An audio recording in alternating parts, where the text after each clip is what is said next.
Bienvenidos al Refugio Alfa. El podcast de hoy trata sobre uno de los temas con mayor tendencia en las redes sociales, el despertar espiritual. Para ello contamos con Lidia Ortiz. Bienvenida. Muchas gracias. ¿Cómo estás? Súper, con muchas ganas de hablar de mi pasión. La verdad que este es un tema que apasiona a mucha gente. Es un tema que despierta mucho interés. Te habrás dado cuenta que entras en TikTok, en Instagram, en todas las redes sociales. Y un poco la temática del despertar. Sí que es cierto que cada persona lo enfoca de una forma diferente. Hay mucha gente hablando de ello, ¿no? Pero es un tema que a rasgos generales despierta mucho interés. ¿Por qué piensas que pasa esto? Porque estamos todos sumergidos en ese viaje. Y es lo que hacemos desde que nacemos hasta que nos morimos. Caminamos intentando buscar el para qué estamos aquí. El ser humano desde que es humano se ha hecho esas preguntas. Y seguimos haciéndonosla, ¿no? Entonces avanza la sociedad, pero hay preguntas que siguen siendo como muy filosóficas, que van en el ADN y esto siempre ha sido así. Ahora que tenemos toda esta comunicación y todo este medio de comunicación, pues lo que muchos filósofos de antes contaban, pues ahora está en TikTok, está en Instagram, pero siempre estuvo realmente. Es un tema que yo sé que a través de este podcast mucha gente pues que quizás a lo mejor no lo han escuchado o lo han escuchado de pasadas, pues espero que tengan ese conocimiento y esa luz, como se suele decir. Lidia, tú tienes tu comunidad, hay mucha gente que te sigue cada vez más, estás haciendo podcast, vas haciendo tus pinitos, como se suele decir. Pero bueno, a través de este podcast me gustaría que aquellos que no te conozcan te puedan conocer, así que ¿quién es Lidia Ortiz? Bueno, pues una buscadora, una inquieta del saber, del conocimiento. Me encanta aprender cosas nuevas y sobre todo me apasiona conocer historias y conocer a las personas, ¿no? Pero más que las personas, lo que les mueve por dentro y lo que les hace avanzar, como ese germen de ambición que tiene el ser humano hacia descubrir cosas nuevas y conquistar constantemente objetivos, metas, sueños. Ese fuego interno que tiene el ser humano me encanta y pues me dedico a explorar eso y a acompañar a las personas, a las que están muy desconectadas de ese fuego interno y de ese impulso, a despertarlo, y los que quieren un poco de claridad y de orientación a encontrar como ese camino y esa dirección, ¿no? Sin entrar mucho en el proceso y sin intervenir en exceso para que sea lo más auténtico posible y la persona encuentre sus propias respuestas. Wow. A ver, sabes que en este podcast inicialmente siempre nos gusta conocer al invitado. Muchos invitados llenan sus redes sociales de contenido, de lo que saben, de lo que experimentan. Pero me gusta comenzar un poco conociendo el cómo llegaron a ese punto, a ese lugar, cómo se despertó justamente o cómo despertaste tú misma, ¿no? Y me gustaría saber, como pregunta inicial, que ¿te veías hace unos años en el lugar que estás ahora? No. Y de hecho, ahora cuando sigo hablando con amigas de ese momento, con las que me formé, con las que estudié la carrera, y miramos hacia atrás, flipan. Como esto empezó como un juego, ¿no? Y como más un hobby y ha acabado siendo mi profesión, ¿no? Yo estudié ingeniería biomédica, me encantaba, o sea, realmente yo siempre nací con la vocación de querer ayudar a las personas. De pequeña lo llamaba médico, luego lo llamé dentista, luego fui cambiando el cómo, ¿no? Y hasta que descubrí que realmente a mí lo que me gustaba era llegar como al borde de lo que no se conoce. Entonces dije, bueno, lo más parecido a eso es la ingeniería biomédica, que es como descubrir los nuevos avances tecnológicos para ayudar a las personas en la sanación, en curar enfermedades. Y pues estudié la carrera y en el TFG empecé a incomodarme realmente con el sistema de salud y fui viendo que lo que había estudiado tenía muchas ganas de ponerlo en práctica, pero el entorno no me encajaba mucho. Estuve en el Gregorio Marañón desarrollando un ventrículo artificial para pacientes que estaban esperando trasplante cardíaco. Y bueno, es como que el entorno público no me conectaba, el privado tampoco. Obviamente todo es economía y ver dinero mezclado con salud y sanidad no supe encajarlo muy bien. Y pues me busqué como otro camino. Entonces ahí hice un máster en análisis de datos para ver si podía igual entrar más en el mundo de la neurociencia, que es mi otra pasión. Yo tengo 2 grandes pasiones, el corazón y la mente. Y pues fue como, venga, igual con un máster de análisis de datos, Big Data, tal, la IA que ahora está como muy de moda, pues me metí ahí y ahí vi como... Esa parte me gustó mucho porque descubrí que me ayudaba a entender los patrones que tiene el ser humano, ¿no? A la hora de tomar decisiones. Cuando tú ves la humanidad a través de los datos, ves que estamos todos un poco cortados por el mismo patrón, pero tampoco me conectaba el entorno ni el sistema económico. Entonces hice un proceso de coaching laboral para mí, para ver todo lo que yo quería hacer, cuál era la forma más cercana de hacerlo, y me di cuenta que era en el tú a tú, y crear que lo que estaba buscando era algo un poco más alternativo y traer un poco toda esa mirada que tengo científica junto con el desarrollo personal que me entregó el coaching a las personas. Sí, pero tu día a día en sí, me refiero ahora, no como ingeniera, tratas con temas espirituales, tratas con el tú a tú. Al final, cuando hablamos de coaching, estamos entendiendo de que en realidad no son mentorías de emprender un negocio, ¿no? Entiendo. No. O sea, estamos hablando de superaciones personales, de arreglar ciertas situaciones espirituales. Uh-huh. Eso conlleva a que ya en sí tú entiendas que tienes algún tipo de don o de talento innato en ti que has desarrollado y que te lleva a poder ayudar a otros. Sí.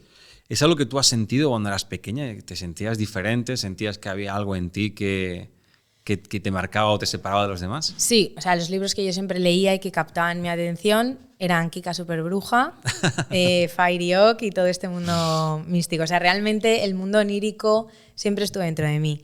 Lo que pasa que, bueno, yo, mi colegio era cristiano y fue como que la magia se fue apagando por la religión, ¿vale? Más o menos. Yo, desde que soy pequeñita, tengo herramientas esotéricas. Una tía mía que es psiquiatra me regaló un tarot. Pero siempre esta herramienta llegó a mí como un camino de búsqueda interior. Recuerdo que cuando me lo regaló me dijo, Lidia, esto no es para preguntar sobre el futuro, es para preguntar sobre quién eres. Dije como, wow. Siendo psiquiatra. Sí. Sí, el tarot tiene una corriente muy conectada con todo el mundo de los arquetipos, Carl Jung y todo esto, y tiene como esa otra vertiente. Está el tarot adivinatorio y el evolutivo, ¿no? Que es el apalancarte en el tarot para preguntar sobre quién eres y cómo evolucionar en tu despertar espiritual, que es en tu descubrimiento del para qué estás aquí, efectivamente cuáles son tus dones, tus talentos, cuál es el legado, cuál es la huella que has venido a dejar en el mundo. Y encontrar la forma más fluida de hacerlo, ¿no? Porque también hemos crecido en una sociedad donde se premia mucho la productividad, el esfuerzo, el sacrificio. De eso sé un montón, porque una ingeniería sin sacrificio no se saca. Sí. Y también yo creo que también tuve como ganas de cambiar la mirada y el paradigma, y la magia eso me lo regaló. Y desde que lo integré en mi vida se ha vuelto mucho más fluida.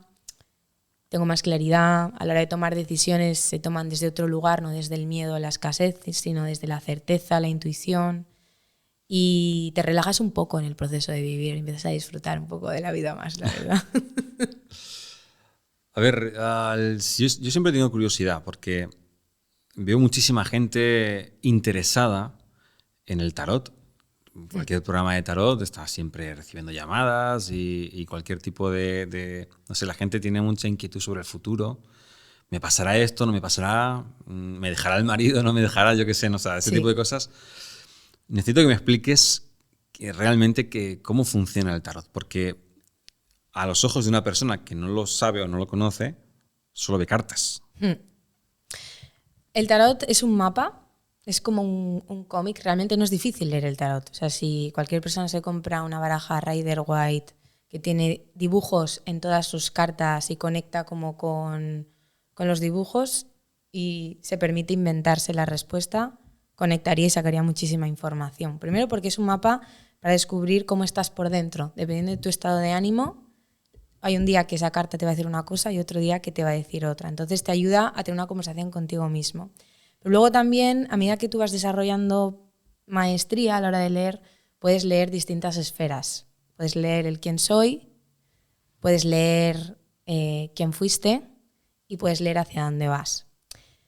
La explicación de por qué el tarot es capaz de sacar esta información es porque realmente el ser humano necesita entender el tiempo como un concepto lineal, pero conociendo a una persona de forma presente y consciente, si tú desarrollas mucha escucha activa para escuchar a la persona que tienes delante, su lenguaje verbal, no verbal, puedes ver muchísima información de su pasado, de quién es hoy y de dónde va a ir. Entonces el tarot te ayuda a tener como una conversación y unas preguntas respecto al consultante que se acerca para ver su campo energético, su campo de posibilidades y su campo de acción. Las personas que necesitan una explicación más neurocientífica, porque esto le parece muy místico, para mí la tiene, ¿vale? Y es que realmente nuestro comportamiento y desde donde nosotros tomamos decisiones está súper basado en nuestra experiencia de vida y hemos creado ciertas redes neuronales por defecto que son a través de las cuales nosotros tomamos decisiones. Eso se puede ver en el tarot. A nivel social, en el mundo de la psicología, por ejemplo, hay muchos estudios donde han investigado cómo cuando tú tienes un grupo de simios, por ejemplo, les separan en dos grupos, unos van a una isla, otros a otra, y a uno le cambian la alimentación. Hay campos mórficos a nivel neuronal, a nivel mental. Nosotros, de forma evolutiva, nos comunicamos diciéndonos que nos toca cambiar la alimentación y de repente la otra isla empieza a cambiar la alimentación, aunque nadie se lo ha impuesto, ¿no? Como en el otro ejemplo. Entonces, el tarot te ayuda a conectar con esa información sutil que está en el aire, que emitimos a través de nuestros pensamientos y a través del corazón, porque el corazón y la mente tienen en común que se mueven por impulsos eléctricos y generan campos magnéticos, y eso es información que nosotros captamos de manera inconsciente, y ahí hay mucha información. Entonces el tarot te ayuda a concentrarte y enfocar esa información a través de las láminas, y ahí ves lo que... Vale. Y que vamos a ver, cuando las personas van allí o acuden a ti, imagino que buscan sobre todo conocer el futuro, que es la típica práctica, ¿no? Imagino que, hombre, el pasado ya lo conocen, imagino, lo que quieren saber un poco es qué me va a pasar, qué va a suceder. Sí, depende. Hay como dos tipos de personas. Las que están en un momento difícil y en ansiedad y en inseguridad suelen preguntar por el futuro, están en esa anticipación para poder dormir más tranquilos y sentir que están preparados y sentir que van a poder.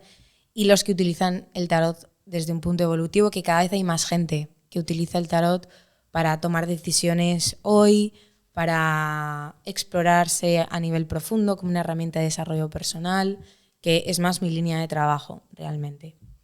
Porque cuando tú aprendes a transformarte por dentro, a nivel subconsciente, tienes la habilidad de cambiar el futuro, ¿no? Que esto es un poco como la paradoja que hay siempre de destino, libre albedrío. Bueno, pues las dos, porque en base a tu libre albedrío se define tu futuro y hay un destino marcado en base a las experiencias que tú decides tomar. Claro, es una de las cosas que, por ejemplo, pues posiblemente pueden chocar, ¿no? El hecho de que unas cartas puedan decir algo que va a pasar. Claro, eso es una forma en la que tienes que tener una fe en lo que sale ahí. Sí. ¿Y no crees que de alguna manera puede provocar que un poco de influencia en que luego pueda pasar eso? Sí, o sea, de hecho, eso pasa. O sea, a mí yo no soy... Una de las cosas que yo digo es el tarot genera sugestión. Y es una de las grandes medicinas que tiene la espiritualidad, la sugestión. Entonces, es importante hay que considerarla y un buen tarotista sabe utilizar la sugestión de una manera lo menos invasiva para el de enfrente, para que sea más como una medicina de confianza, de autoestima y de seguridad, que de decirle al otro qué es lo que tiene que hacer.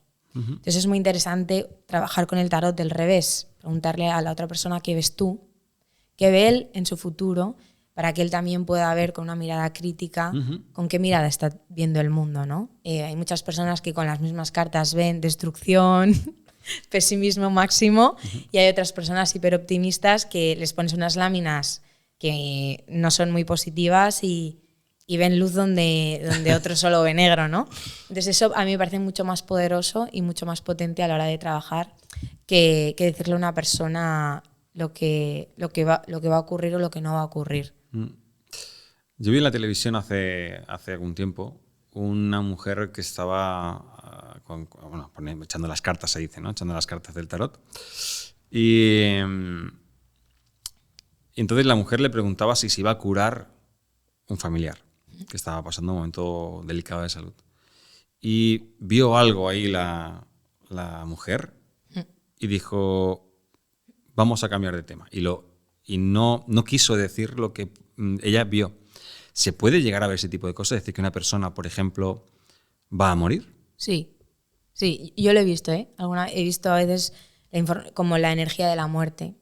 Lo que pasa que algo que sí que me ha enseñado a mí el tarot con el paso de los años es que no todo es tan determinista, porque una persona que hoy tiene como la mano negra encima puede dejar de tenerla, ¿vale? Y aquí otra vez me voy como al mundo. Por eso para mí la ciencia y la magia sí, todo el rato la tengo como ahí como... Me ha sorprendido bastante. Son amigas, porque fíjate, pasa una cosa con el tarot. Si tú una persona que está preguntando por un ser querido o la propia persona que tiene una enfermedad pregunta por su salud, le dices que no, aunque estés viendo que es que se va a morir, que no hay alternativa o ves una energía como bastante definida en no, te vas a curar, esa información solo agrava la patología, porque ya el sistema nervioso de esa persona se va a disparar. Sí. Va a generar ansiedad, va a generar pesimismo. Y algo que sí que ha demostrado también el mundo de la ciencia es el poder que tiene la mente y el optimismo para sanar ciertas enfermedades o para aumentar la esperanza de vida de una persona. Entonces a mí me parece mucho más interesante, y esta es la diferencia, ¿no? Para mí no el tarot no es bueno o malo, para mí hay un buen tarotista o un mal tarotista. El encontrar tarotistas que tienen esa mirada donde saben encontrar posibilidades en cualquier escenario y donde aunque están viendo la muerte de una persona, te dicen, estoy viendo que si empieza a hacer esto, esto y esto, va a mejorar. No puede, va a mejorar. Entonces le entregas fe, le entregas esperanza. Y en esa esperanza y en esa fe puede haber luz al final del túnel y una persona puede aumentar su calidad de vida y el tiempo de esperanza de vida por cambiar un estilo de vida que estaba perpetuando y agravando la situación, un montón de cosas más. Entonces, bueno, para mí, esto ya es una cosa mía a nivel de creencia. Yo creo que hay dos cosas que no se pueden negociar, que es cuando venimos y cuando nos vamos. Y el momento de todos está escrito en algún lugar. Y cuando llega, llega. Pero sí que creo que todo el tiempo que ocurre entre medias tenemos un gran poder para hacer con ese tiempo, que es algo sagrado y un regalo, por eso se llama presente, porque es como un regalo, ¿no? Que tenemos nosotros para decidir qué hacer con ello y vivir con propósito cada día de nuestra vida. Que no tiene nada que ver con sueños y objetivos, que esto es algo también que veo mucho en TikTok. Para mí se confunde mucho el propósito con cumplir metas o llegar a algún lugar, cuando realmente el propósito, y esto se habla en un montón de culturas religiosas, tiene más que ver con cómo vives tu día a día, y vivir en propósito es vivir en gracias, vivir en gratitud, en agradecimiento constante por lo que tienes, poner la mirada en lo que tienes y en evolucionar y ser mejor persona para cada vez dar un legado más bonito a los que vienen detrás. Uh-huh. Hay una de las cosas que yo he visto muchísimas veces, y creo que los que estén viendo el podcast coincidirán. Siempre se habla del despertar como bueno, se atribuye a un nivel de conciencia elevado en el que, bueno, pues empezamos a salirnos un poco del sistema. O se atribuye eso, ¿no? Una persona que ha despertado, wow, una persona que ya no cree en el sistema, no cree en los políticos, no cree, o sea, es como que se ha salido del juego, ¿no? Sí. Cuando tú hablas del despertar, ingeniera del despertar, ¿desde qué punto lo enfocas? Pues que el despertar tiene unas fases y que luego cuando has visto a miles de personas despertando te das cuenta que hay un patrón y te das cuenta que, por ejemplo, este patrón de me salgo del sistema, todo es una estafa, nos quieren dormidos, el rebaño, todo esto, pues es una fase 1. Luego cuando amplías aún más la mirada te das cuenta de que todo tiene un propósito, incluido el propio sistema del que al principio uno reniega, ¿no? Y que es como una segunda fase donde uno hace las paces con sus orígenes y de dónde viene y acepta las cosas como son y aprende a vivir dentro del sistema sin sentir que está renunciando a su libertad, porque hay cosas también muy potentes dentro por las que no hay que renunciar, ¿no? Entonces, para mí, cuando yo pongo ingeniera del despertar es para que las personas entiendan que hay un método y que hay un paso a paso, porque sí que es verdad que muchas personas que están en la noche oscura del alma, que es como esto se llama, cuando conectas con un vacío existencial, porque ya tienes todo lo que tú soñabas que ibas a tener y aún así no eres feliz, que la persona entienda que hay un método para salir de ahí y despertar, ir hacia la luz, a lo que se entiende como luz, como un lugar más armónico, sereno, equilibrado, con un paso a paso. Es un paso a paso. Despertar tiene un método. Y cómo, bueno, ahí viene tu faceta como más mentora, ¿no? Es decir, sí. ¿Cómo haces que pasen ese proceso, ese paso a paso? ¿Qué haces, digamos, cuál es tu función en esas personas? Primero que encuentren el origen de qué es lo que te hace conectar con ese vacío. Porque muchas veces cuando entramos en esa noche oscura del alma donde nos desconectamos de todo, aparecen muchos pensamientos suicidas, literal y metafóricamente, en el sentido de dinamito mi vida, lo quemo todo y me piro a Bali a vivir y que me encuentren con una mochila, ¿no?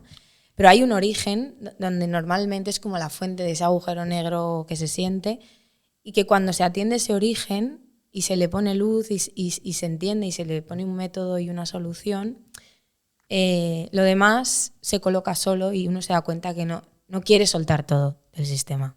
A veces quiere soltar una parte. Entonces, eso es lo primero, el que la persona entienda cuál es su punto de origen y dónde está.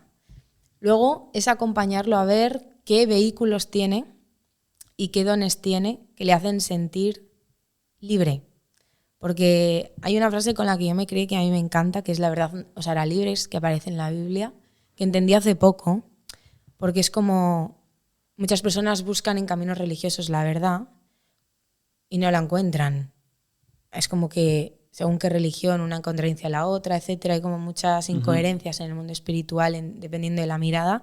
Pero el ser humano realmente conecta con la sensación de libertad cuando vive conforme a su propio concepto de verdad. Y ahí es donde entramos en la ciencia, porque esto lo da la coherencia cardíaca.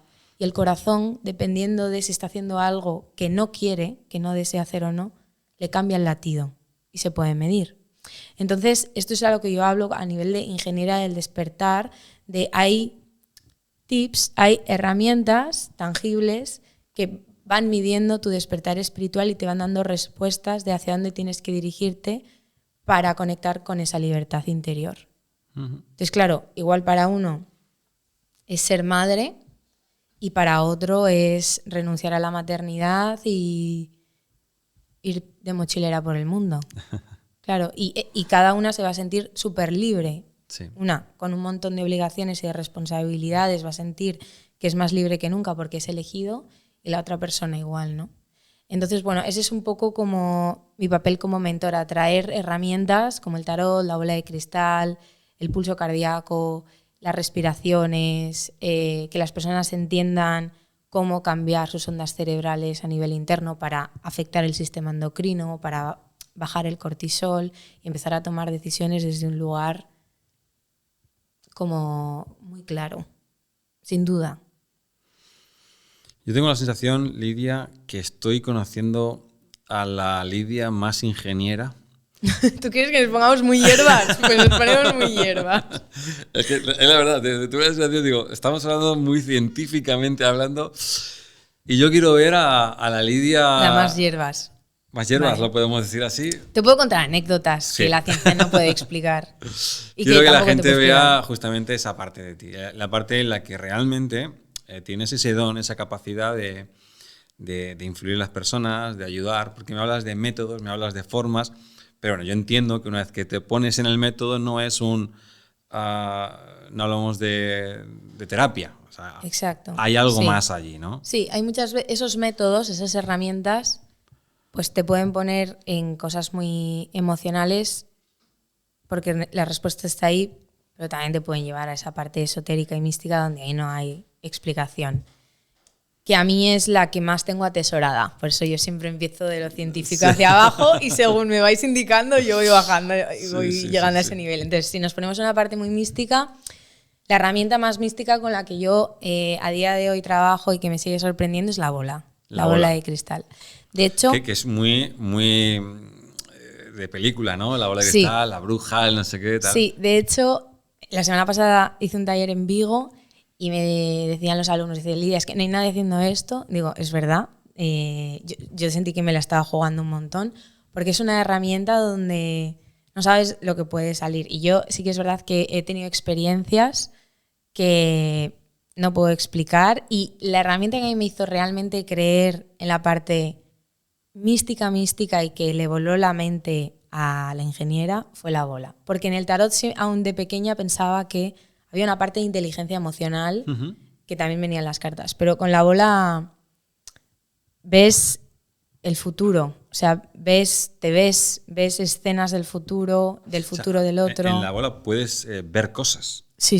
Se ven cosas en la bola. Sí, la bola va por fases. Tú te acercas a la bola y te ves a ti ampliado.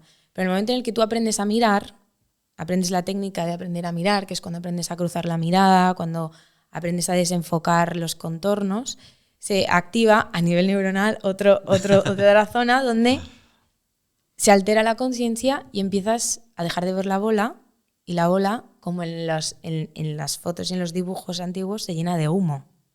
O sea, esto pasa de verdad. Eso pasa. Que incluso en las películas, los dibujos que hemos visto, en realidad sí que estaban basados en algo que es real. Sí. O sea, la caricatura de la gitana con el humo que empieza a salir es tal cual. O sea, tú empiezas a mirar y llega un punto donde la bola, ya no ves el contorno de la bola y empiezas a ver un humo.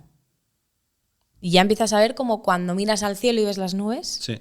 Pues empiezas a ver eso dentro de la bola. Entonces es como la primera fase. Entonces en la bola ves formas como de nubes que genera el humo. Entonces tú empiezas a hacer preguntas y esas nubes van cogiendo formas y te vas respondiendo simbólicamente a la pregunta que te has hecho. Ahí ya no hay nada científico. No. Bueno, yo no lo he encontrado. No, pero mi sueño es que alguien venga con un electroencefalograma y me grabe mientras miro en la bola. Sí, bueno, pues si alguien tal, sí. Por favor, que me encuentre. Lo invitamos. No obstante, que te pares a mirar fijamente una bola y empiecen a surgir una bola de cristal, que no es un proyector, que no hay nada ahí. Empiezan a salir imágenes y a formarse nubes. Quiero decir, ahí es cuando ya empiezas a decir, bueno, ya no se trata de ciencia, hay algo más. Hay un mundo espiritual. Y de alguna manera, a través de este instrumento, puedes ver qué cosas vemos ahí. Sí. Cuando yo llegué a esta fase, todavía la mente te dice que te lo puedes estar imaginando y que es un símbolo como otro cualquiera.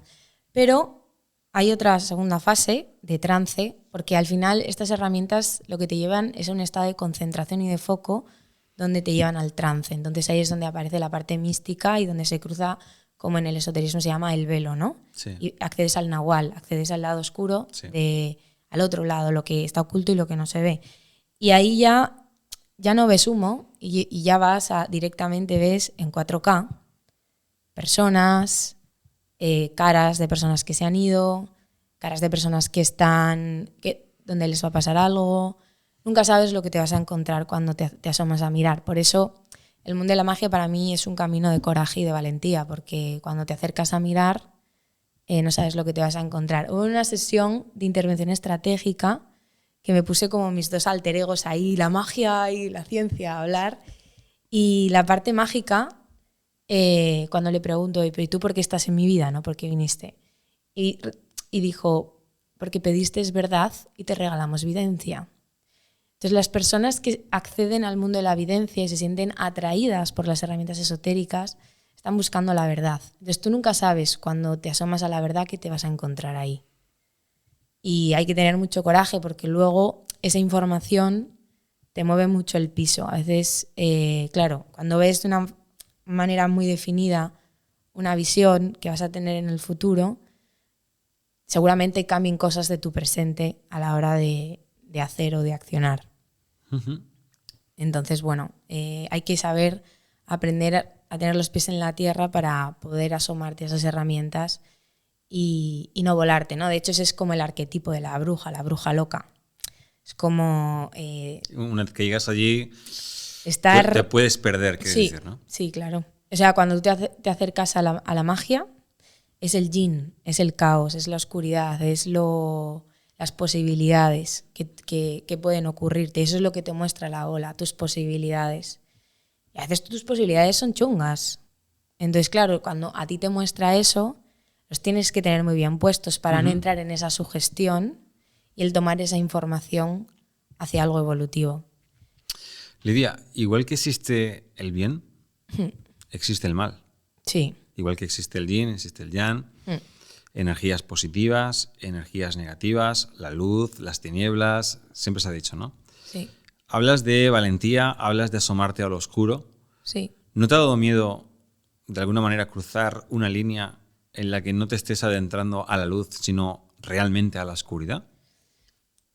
Ahora con perspectiva, a la Lidia de antes le diría, cuidado, ¿dónde te estás metiendo? En ese momento me podía más la curiosidad y el conocer, ¿no? Como la metáfora de Alicia siguiendo al conejo en la madriguera, que yo no era muy consciente de dónde me estaba metiendo.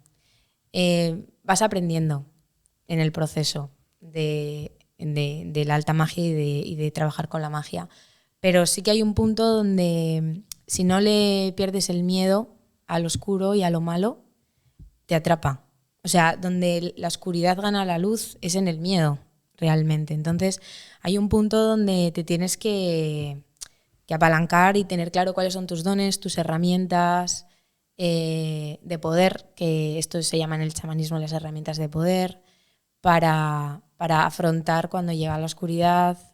Aprendes a ver la envidia, aprendes a ver la magia negra, aprendes a ver campos energéticos que son invisibles, pero que vas cultivando. Cada vez que tú empiezas a trabajar con herramientas esotéricas, esas herramientas te van enseñando y van puliendo tu clarividencia y llega un momento donde ya no las necesitas, donde lo has cultivado tanto que pues vas ahí, te fijas en las personas y les ves la vida, ¿no? Les ves el alma, les ves. Bueno, me gustaría profundizar un poquito en esto porque creo que es uno de los puntos que no se suelen hablar. Se habla mucho del tarot, incluso de la Ouija y de muchas cosas y la gente quizás desconoce los riesgos que conlleva todo esto. Yo he escuchado muchísima gente hablar. De hecho, el otro día un obispo hablaba sobre el peligro que hay de rodeando a este tipo de instrumentos. De que una persona puede acabar atrapada, puede acabar destruida y muchas... Por eso te preguntaba, hablabas de valentía, hablabas de oscuridad. Sí. ¿Te ha pasado en algún momento algo, alguna anécdota o situación que hayas dicho, ostras, me la he jugado? Sí. Sí. En varias, dependiendo de si queremos hablar de un aspecto muy esotérico, Estamos hablando de esotérico, o tal. En lo parte esotérico, sí, hubo una vez que haciendo una terapia, bueno, es que no era una terapia, era una meditación, estas que hay en YouTube, de vidas pasadas, método Brian Weiss. Y tú, qué bien, estoy con 8 colegas, un domingo, no tengo nada que hacer. Estamos empezando ahí tumbados, de resaca de viernes casi, de salida del viernes, y que una persona entre, no pueda salir.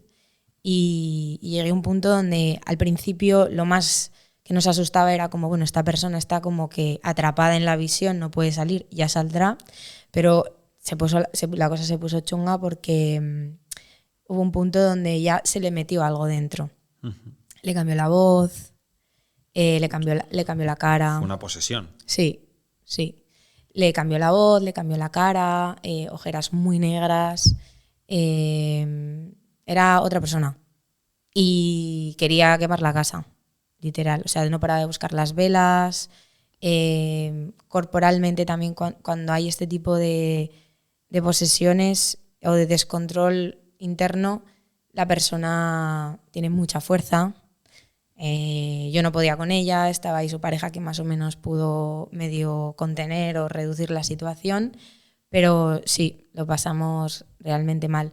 Y ahí también fue otro de los momentos donde ahí la magia como que también me voló la cabeza con la ingeniería, porque recuerdo que ahí yo acababa de empezar con un curso de péndulo hebreo y tal, porque sentía que quería tener algo como que me protegiera, ¿no? De esa oscuridad. Sí.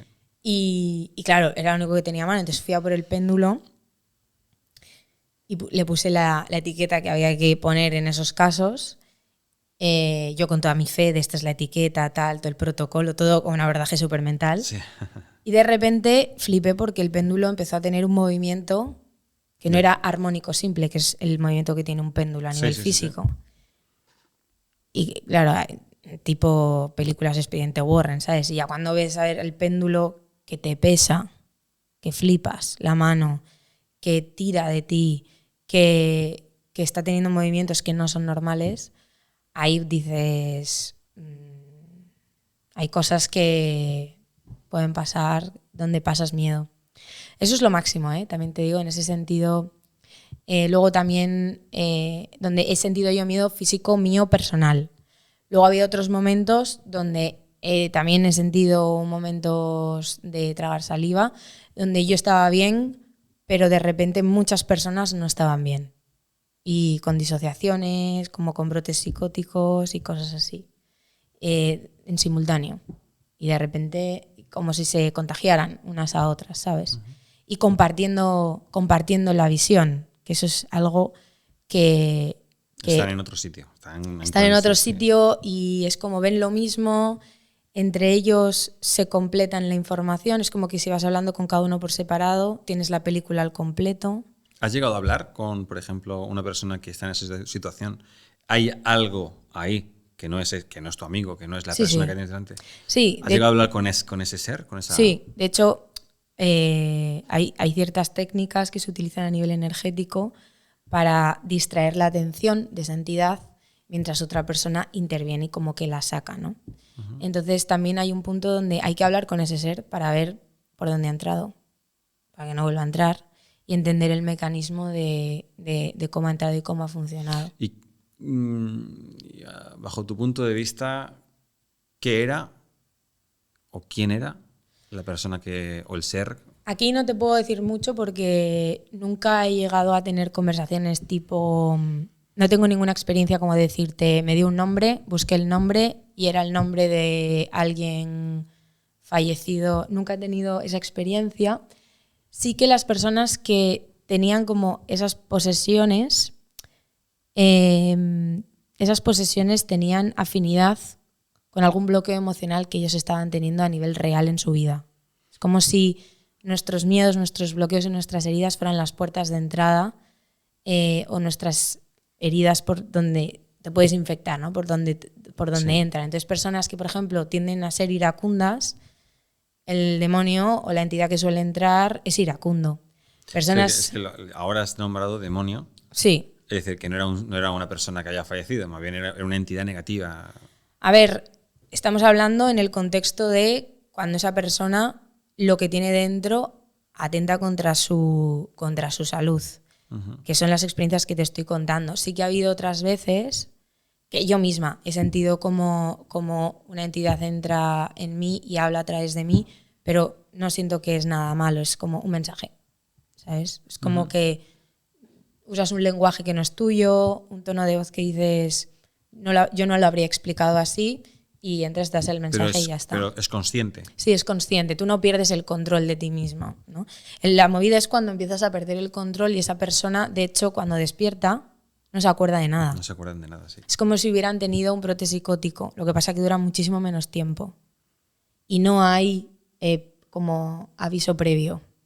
Porque normalmente unas personas cuando entran en procesos psicóticos Lo que pasa es que hay avisos antes. hablar de un episodio psicótico o aludir un poco a algo más enfermedad mental o brote mental, en este tipo de casos que les cambia la voz, les cambia la cara, hablan cosas que ni siquiera esa persona sabe. Que decir, ahí ya creo que exacto, estamos, creo que ahí la ciencia y la medicina... Claro, ahí ya es donde empieza a haber como el abismo, ¿no? Entre ciencia y espiritualidad. Entonces, como síntomas que tú puedes decir, no, esto claramente es algo esotérico, místico, energético, el tono de voz, la corporalidad, la información que cuenta no está asociada con su vida. En un brote psicótico una persona te está hablando de su movida, su movida o la de su familia, pero cuando una persona tiene una posesión te está hablando de algo que no tiene nada que ver con su entorno ni con su mundo y que es normalmente tiene que ver con el mal, con la oscuridad, no son como patrones obsesivos, es muy diferente, se siente muy distinto y a nivel visual esto no es una cosa que yo pueda explicar porque es como una sensación cuando a esa persona la miras a los ojos. Sí, te das cuenta. No está, ¿sabes? En un brote psicótico yo a la persona la veo perdida dentro de sí misma. En procesos energéticos la miro y no está. También cosas que me han pasado así bastante curiosas con el tarot, de estar en...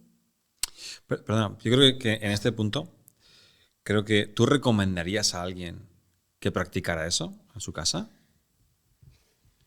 Hay un método y creo que si una persona realmente quiere desarrollar esta parte de su vida, le animo a que lo haga, pero igual que si quiero correr una media maratón, no me apunto mañana y la recorro. O sea, le diría a las personas que se formen. Igual que te formas en un montón de cosas, es un mundo muy bonito, apasionante, pero donde también te puedes cortar y donde también te puedes hacer daño. Y este para mí es uno de los hándicaps que tiene mi profesión. O sea, hay poco experto y poco profesional que realmente sabe trabajar estas cosas y que no las trabaja desde la superstición y desde lo religioso, sino desde una mirada ecuánime y centrada de lo que está pasando. Entonces, bueno, es difícil encontrar Yo tuve la suerte de encontrar mentor que guió mi camino y que hizo que pudiera integrar la magia para algo más elevado y ayudar a personas que buscan la magia para sanar. Pero no te pongas YouTube domingo cuando vienes de una no lo hagas, no hagas eso. No hagas eso, contrátalo. Para un profesional, ¿no? Contrátalo, contrata un coach espiritual que te acompañe a ver, que apúntate a formaciones donde haya un entorno de seguridad, donde también yo cuando hablo de la magia para mí lo comparo con la apnea. Asomarte a mirar la magia es como hacer apnea. Necesitas a alguien, un cable, guía, que cuando te has metido demasiado hondo para adentro y quieres salir, no te ahogue y te pueda la fuerza hacia abajo y tengas ese guía que te acompaña otra vez a subir para arriba, que eso es lo que se hace en los entornos formativos. Realmente es como, atrévete a mirar, aquí estoy, si puedes solo no voy a intervenir porque lo mejor para ti es que la afrontes solo, pero si toca ayudarte en algo, tienes a esa persona ahí que tiene esa mirada crítica y que ya ha recorrido el camino y sabe qué es lo que hay que hacer cuando la cosa se tuerce. Es raro que se tuerza, también te digo, ¿eh? Tú te calificas como una bruja blanca, ¿no? Bueno, dicho de alguna forma. Por lo cual hay brujas negras. Sí. Es decir, que este tipo de magia puede ser empleado para sanar, pero también puede ser empleado para dañar. Sí. Absolutamente. Igual que hablaba de el poder de los pensamientos, de estos monos de que les cambias la comida, esto afecta también cuando una persona te proyecta pensamientos negativos y alimenta esos pensamientos y entrena el poder de los pensamientos a través de la magia. Un buen mago realmente lo que ha entrenado es su intención, el poder de la intención, del foco y de la precisión. Si ese mago no es preciso no es intenso y no es claro, no es buen mago, ni y hablo de negro o blanco, da igual. La alta magia, una magia efectiva que se manifiesta, que cambia lo material, de estos que dices, ¿qué ha pasado? Tiene como esos 3 atributos. Entonces, claro, una magia negra, normalmente los elementos que utiliza y las herramientas son las mismas. Utilizan tarot, utilizan bolas, utilizan las mismas velas, lo que cambia es la intención y el desde dónde. Y normalmente se buscan trabajos donde la intención es acumular energía y acumular poder. Ese es el secreto de la magia. Cuanto más energía tienes, más proyectas hacia los demás y más frenas a los demás, ¿vale? Hay muchas formas de acumular energía y hay otras personas que esa energía, en vez de acumularla con técnicas de autogestión energética, buscan cogerla de los demás. Hay gente que dice que la energía negativa que le proyecta a los demás, desde la envidia, el odio, la transforman en combustible para seguir adelante. Sí, total. Esta frase es algo que sí, puedes... es que a mí muchas veces me cuesta explicar la magia porque sé que buscáis la parte como más energética y mística, pero para que eso se dé en... O sea, para que algo para que se produzca una posesión o un trabajo de magia negra, realmente esa persona trabaja muy bien el mundo de las emociones y el campo mental. Entonces, por tener esa maestría en el campo mental y en el campo de las emociones, afecta en el campo energético y eso genera un cambio en el mundo físico. Entonces, claro, esas brujas realmente lo que hacen es utilizar las emociones de frecuencia más baja, que normalmente es la vergüenza y la culpa.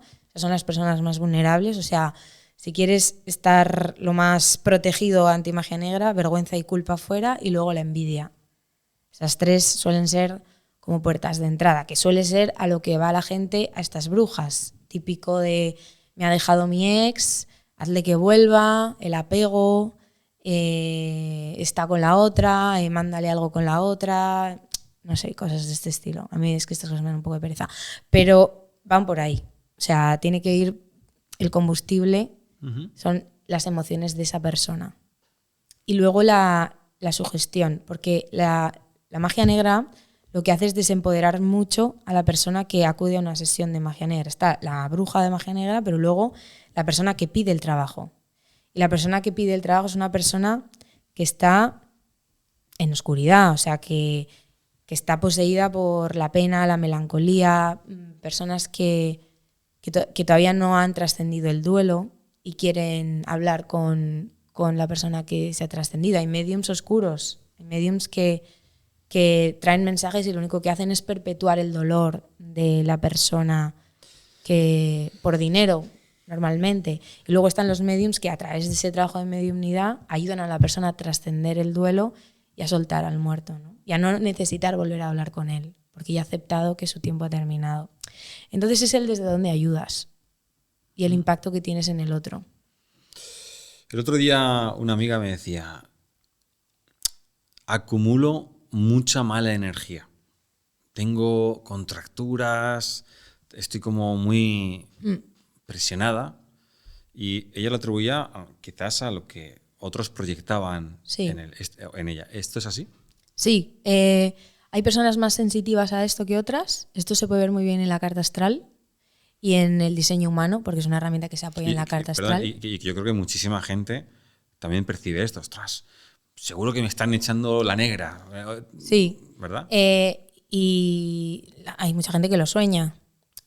O sea, tú puedes ver trabajos de magia. Es que la gente ha olvidado que son magia. O sea, la magia está en nosotros realmente. Nosotros no aprendemos magia. Nosotros despertamos la magia que hay dentro de nosotros.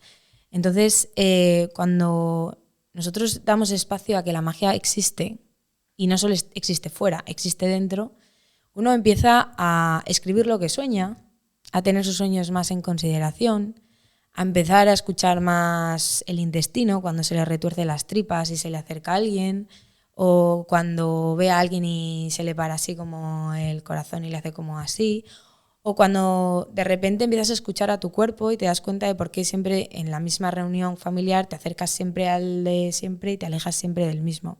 Todo eso es magia también. Entonces, dependiendo de la estructura que tiene una persona a nivel psíquica y a nivel energético, puede absorber más o menos.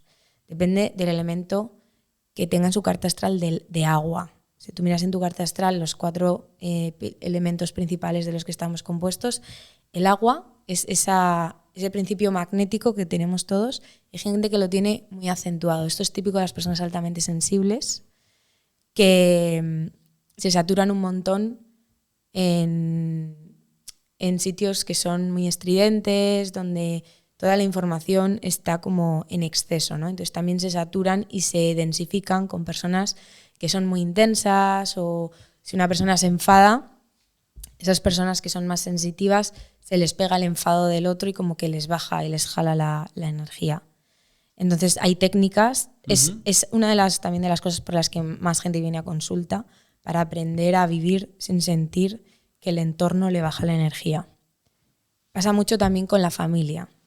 Personas que dicen, amo a mi familia, pero si seguimos así, ellos o yo. O sea, tengo que aprender a convivir con ellos sin llevarme sus emociones a casa. Cuando tienes un despertar espiritual, normalmente tu familia no lo tiene. Entonces, claro, hay un punto donde en ese despertar espiritual también activas tu sensibilidad y tienes que aprender a convivir con personas que están viviendo la vida con intensidad y desde otro lugar. Entonces, es como aprender a ser una esponja cuando toca serlo y cuando no absorber. Es un síntoma de despertar espiritual temprano. Bueno, vamos a te voy a hacer un par de preguntas más en este tema y luego ya pues pasamos al siguiente, porque nos ponemos a hablar y parece que no, pero se ha pasado el tiempo, pero, Sí. pero volado. Mira, el otro día vi en un vídeo, creo que fue en TikTok, un jugador de fútbol americano, y estaba jugando el hombre y había una mujer con un muñequito y unas agujas. Y estaba y con el número del jugador. Sí. Con las agujas, pinchándole. A los 20 segundos se lesiona. El poder del vudú. El vudú, por ejemplo, es una herramienta kinestésica, es corporal, porque tú tienes un muñeco que tiene la forma de la persona y dependiendo, porque está el vudú luminoso también. ¿Hay un vudú positivo? Claro. Es igual que lo de la bola o el tarot, tú, el mismo muñeco con las mismas agujas, en función de la intención por la que estás pinchando a esa persona, le haces una acupuntura astral, una sanación astral, o le envías un dolor astral. Si esa persona, primero, para que funcione el vudú, porque mucha gente dice, no, yo me puse y no pasó nada. Porque para poder generar magia, primero tienes que tener la creencia de que puedes hacerlo, después tienes que tener la claridad, la precisión y el foco, y la intención. Entonces, claro, si tú tienes mucho foco, en concreto el vudú te da mucha precisión, porque como es un muñeco y es un punto, incluso puedes enviar la intención en el punto. O sea, no es que no solo se lesionó, igual se lesionó hasta en el mismo punto donde le pinchó. Y luego personas que son muy buenas en vudú oscuro conocen las articulaciones del cuerpo humano y saben qué articulaciones están más debilitadas, están más propensas a percibir un ataque energético. Madre mía. Entonces, claro, un futbolista normalmente vudú a la rodilla, al menisco. Entonces te concentras ahí y si eres bueno. Pero bueno, estamos hablando de brujas, ¿no? A ver, una bruja que practica el bien también puede practicar el mal, o es algo que, bueno, si practico el bien no debo de practicar el mal. ¿Hay un tema moral o cómo Claro, funciona? es una ética completamente, porque realmente la técnica es la misma. Lo único que cambia es la intención del corazón, así de simple. Esto es como la frase de Spiderman cuando dice un gran poder tiene una gran responsabilidad. Sí. Una de las cosas que yo he visto en personas que son muy mágicas, que digo, coño, esta persona y no tiene instrucción de magia, pero hace bastante magia sin saberlo. Cuando hacen hipnosis y terapia regresiva, suelen viajar a vidas pasadas donde fueron muy malos. O sea, esto es como algo que con el paso de los años lo he visto.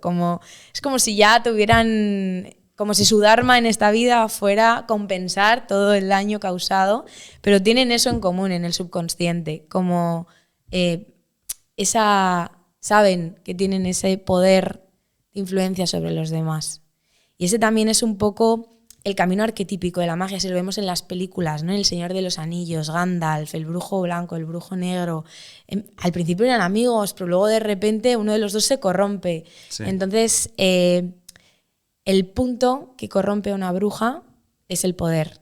Porque cuando tú entiendes que tienes ese poder de influencia sobre ti, sobre otros, lo que hace que te vuelvas de bajo astral es querer dominar a las personas, querer controlar a las personas y la voluntad de otros. Entonces, claro, hay un trabajo de aceptación, de libre albedrío y destino, donde aunque sabes que hay técnicas que pueden influir en el pensamiento de otra persona, no los usas y la dejas vivir. Y esa es la diferencia. Ostras, que incluso podemos decir que una mujer o un hombre, en fin, que ha desarrollado estas capacidades puede tener la capacidad de influir hasta en el pensamiento de otra persona. Sí, por supuesto. Esto también, por ejemplo, en la cultura asiática es muy interesante porque toda la cultura, para la gente que le guste el tema de los samuráis, el gran samurái, el que se considera un maestro samurái, era aquel que nunca había blandido la espada. O sea, el que, pudiendo cortar y cortar cabezas, se jubila sin cortar una. Ese es un poco el arquetipo, como el utilizar la magia para aquellos que la piden, y el que no la ha pedido no puedes utilizarla porque no te da el permiso. Bien, me hablabas de regresiones. Sí. Y creo que es un tema que quedaría para 3 podcasts, 4 o 5, o sea, no tiene fin. Además es un tema apasionante. Sí. Me encantaría tener todo el tiempo del mundo para hablar de ello, pero bueno, vamos a hacer una pincelada por ahí. Cuéntame qué es una regresión, cómo funciona y cómo se hace.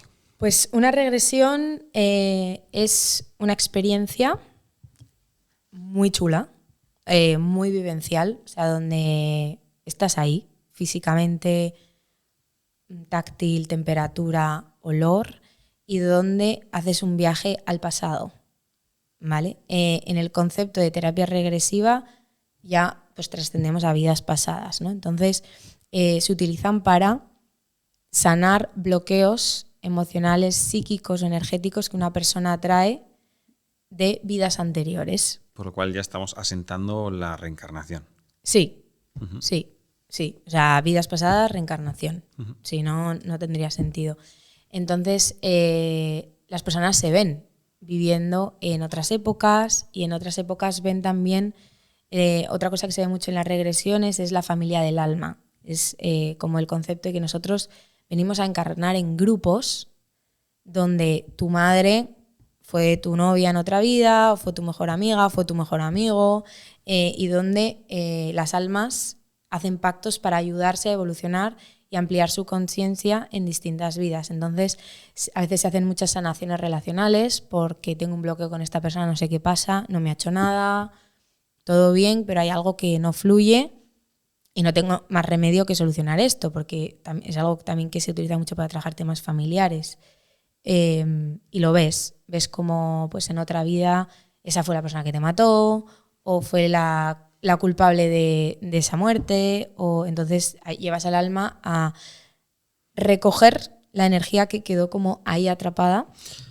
Y despiertas con esa información. Despiertas con esa información, o sea, te sabiendo acuerdas de todo. Sabiendo que tu amigo fue el que te mató en una vida pasada. Sí, por eso lo importante no es acercarte a mirar, sino acercarte a mirar y después cambiar la mirada y entender el propósito evolutivo de por qué te mató o por qué generó esa muerte. Entonces, por eso para mí, yo estoy obsesionada con el propósito, porque cuando haces muchas regresiones y te acercas mucho a la bola y mucho al tarot y escuchas historias loquísimas, todas tienen un propósito. Lo que pasa que hay veces que el propósito llega muy incómodo. Y dices, oye, pues hubiera estado bien que me lo hubieras demostrado de otra forma, ¿no? No haberme matado en esa vida pasada, pero luego las personas tienen la habilidad, estando en esa regresión, cuando le preguntas ¿pero para qué fue eso? Y de repente te dice, para que no sufriera más porque me estaba muriendo de hambre. Y de repente, cultivan la compasión. Vaya. Y el perdón. Entonces se colocan cosas dentro y como te he perdonado y he activado la compasión en algo tan hardcore como que me mataste, de repente ahora, en el día a día que teníamos esta fricción, ya no la siento. Porque tengo esa compasión en base a esa regresión. Uh-huh. También sirve para sacar como dones que traemos de otras experiencias de vida. A través de la regresión puedes Sí. Recordar que tenías una capacidad Uh-huh. y vuelves Sí. a recuperarla. Eso es. Muchas personas, por ejemplo, conectan con que fueron cantantes de ópera y de repente se les desbloquea el chakra de la garganta, lo ven, sienten la experiencia corporal aquí, sienten sus cuerdas vocales sonando bien y cantan bien.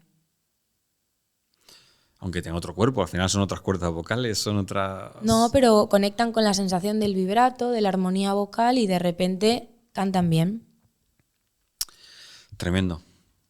Es un tema que yo creo que lo que te decía anteriormente, me encantaría poder desarrollarlo porque es que además las regresiones son uno de los puntos que, mira, si no me equivoco, si no, me van a matar si me equivoco, pero bueno, voy a lanzar. Creo que una de las pirámides más importantes se descubrió gracias a una mujer que recordaba una de sus vidas.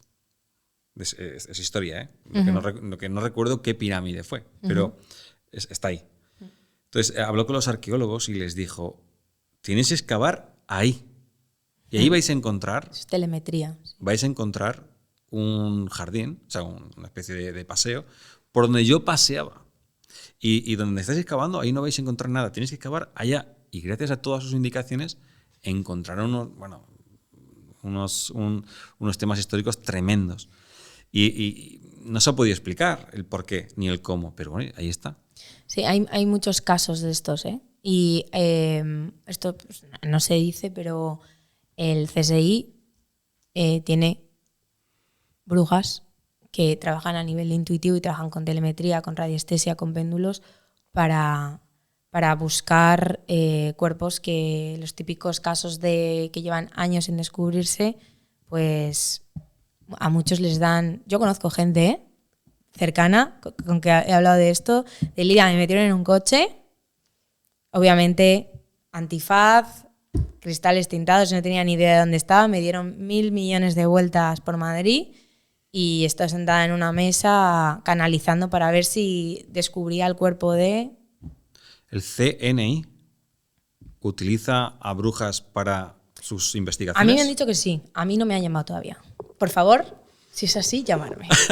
Pero yo he conocido a una persona que no la tengo por mentirosa. Hay gente también que es un poco cuentacuentos. Sí, han participado. Y esto me lo han contado. Uh-huh. No, en Estados Unidos, cuando se han raptado a un niño y tal, sí que han aparecido por ahí personas videntes y dando información. Eso es algo que se sabe. O sea, lo que desconocía que el CNI utiliza a videntes para sus investigaciones. Eso me han dicho. ¿Quién sabe? Bueno, vamos a hablar un poco de tu día a día, cómo haces tus mentorías, cómo ayudas a todas esas personas, a todos esos pacientes se llaman, ¿no? Podemos decir. Clientes. Clientes. Sí, Bueno, esos clientes clientes que vienen, que recurren a ti y quieren tu ayuda. He visto algún que otro vídeo en el que estás en la montaña, en la naturaleza. No sé, cuéntame un poco de todo esto. Pues, a ver, ¿qué quieres que te cuente exactamente? Porque si a mí no me acotas, yo también me pongo a divagar. No. Realmente cuando haces una mentoría, imagino que sí. agrupas a una serie de personas. Sí. Y el día a día, ¿cómo trabajas con ellos? Pues yo realmente trabajo en online y en presencial. Hay herramientas que funcionan mejor en el online. Las regresiones funcionan mejor en online que en presencial, porque son más inmersivas por el sonido, el micro y todo. Pero en el presencial ocurre mucha magia y es una magia como más bonita porque interactúas y lo que le pasa a uno es el mensaje del otro. Entonces ocurre un tejido muy bonito y muy sanador que se convierte en muy terapéutico para todas estas personas. Entonces normalmente a mí me gusta trabajar mucho en la naturaleza porque la propia naturaleza ya tiene como esa parte de armonía, equilibrio, luminosidad, y luego también tiene un efecto que impacta mucho en todo el sistema nervioso, entonces como que la magia y la terapia, como que ahí plaf, se dan la mano.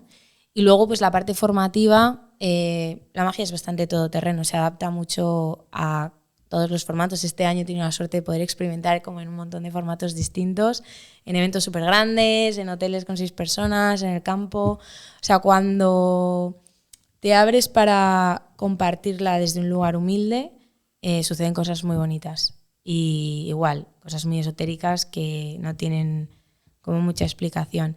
Y es muy bonito ver cómo hay personas que están deseando creer y están buscando esa experiencia y que necesitan esa experiencia como la que yo tuve en la bola, por ejemplo, o lo que hablábamos en las posesiones, aunque sea desagradable, para poder noquear el ego y la mente y decir, bueno, no me queda otra que creer aunque no pueda entender, ¿no?